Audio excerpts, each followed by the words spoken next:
कोल्हापूर जिल्ह्यामध्ये सध्या यात्रांचे आयोजन करण्यात येत आहे. परंतु काल पन्हाळा तालुक्यामध्ये पन्हाळा पोलीस स्टेशनच्या अंतर्गत विनापरवाना मिरवणूक आयोजित करण्यात आली होती. त्याचप्रमाणे विनापरवाना साऊंडचा वापर करून त्यावरती अश्लील नृत्य केले होते व विनापरवाना बैलगाडी शर्यत देखील आयोजित केली होती. सदर प्रकरणी वेगवेगळे 3 गुन्हे दाखल करण्यात आलेले असून अशा 29 इसमावरती कारवाई करण्यात आलेली आहे.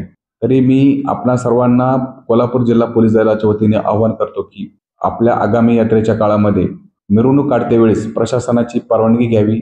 त्याचप्रमाणे डॉल्बी सिस्टीमचा वापर करताना देखील प्रशासनाची परवानगी घेणे अनिवार्य आहे. त्यामध्ये कोणत्याही महिलांचे नृत्य झाले नाही पाहिजे.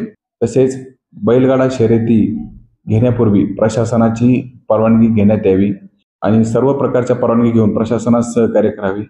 कोणत्याही प्रकारची परवानगी नसेल आणि असे कार्यक्रम आढळून आल्यास संबंधितावरती कठोर कायदेशीर कारवाई करण्यात येईल, याची सर्वांनी नोंद घ्यावी.